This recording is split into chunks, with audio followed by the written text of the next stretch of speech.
Guys, welcome to my new another video. তো আমার আসামে আসা অনেক দিন হয়ে গেছে, তোমরা জানো। কোনো ভিডিও সেরকমভাবে পোস্ট করতে পারছি না, বানাতেও পারছি না। তো এত এনজয় করছি, মস্তি করছি। আর কালকে গলাটা পুরো আমার মানে বসে গেছিলো। এ বাংলা কিছু বুঝতে পারছে না। কুছ समझ में आ रहा है? नहीं, बस इंट्रो दे रही हूँ।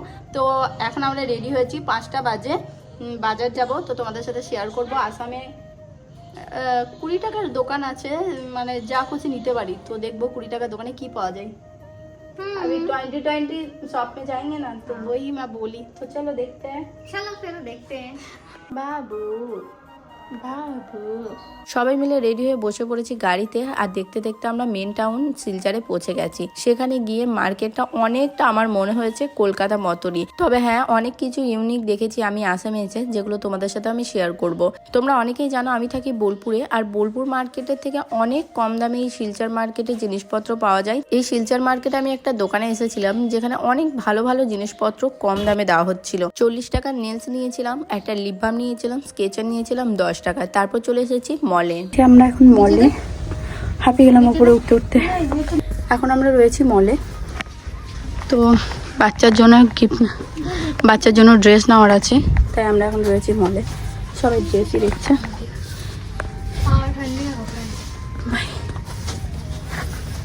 পুরো হাঁপিয়ে গেলাম আমি।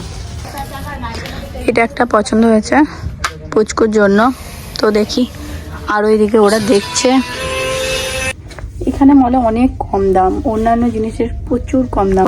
এই প্লাজোটা কাজ করা, পুরো কাজ করা, এটার দাম মাত্র 300 টাকা। এদিকে প্লাজোগুলো কাজ করা, প্লাজোগুলোর কত কম দাম। আমাদের বাজারে 450 টাকা কাজ করা প্লাজোগুলো, 450 টাকা নিচে দেবেই না।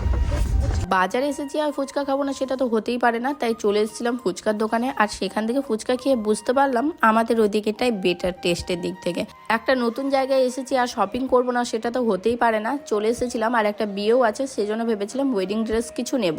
বাট এখানে ড্রেসগুলো ওপর থেকেই দেখতে ভালো লাগছিল, কাপড়ের কোয়ালিটি আমার একদমই পছন্দ হয়নি। একটার পর একটা ওনারা আমাদেরকে দেখিয়েছে, দামের থেকে কাপড়ের কোয়ালিটি আমার চিপ মনে হয়েছে, সেজন্য কিন্তু আমি একটাও নিইনি। এমন না যে আমরা শপিংই করিনি, তোমাদেরকে অবশ্যই দেখাবো এই ব্যাগের মধ্যে কি আছে। তো তোমরা এক্সাইটেড আছো এই ব্যাগের মধ্যে কি আছে দেখার জন্য? এবার অনেক রাত হয়ে গেছে, চলো এবার বাড়ির দিকে রওনা দেওয়া যাক। আমি তো ব্লগ কন্টিনিউ করতে ভুলেই গেছিলাম। গাড়িতে বসতেই দাদা আমাদেরকে বড়া পাও দিয়েছিল, যেটা খেতে কিন্তু দারুণ ছিল। আসামে এসে আমার দুটো জিনিস খেতে খুবই ভালো লেগেছে, একটা হচ্ছে কলাইয়ের বড়া আর একটা হচ্ছে এই বড়া পাও। তারপরে চলে গেছিলাম মোমো নিতে।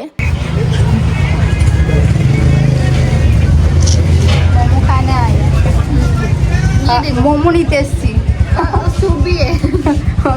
এখানে সুপ্রি নয়, এখানে কিনতে হয়। क्या बोलते उसको?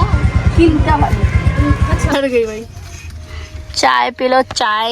ये चाय वाली, ये चाय वाली चाय पी लो। चाय की 2 चुस्की लगाओ।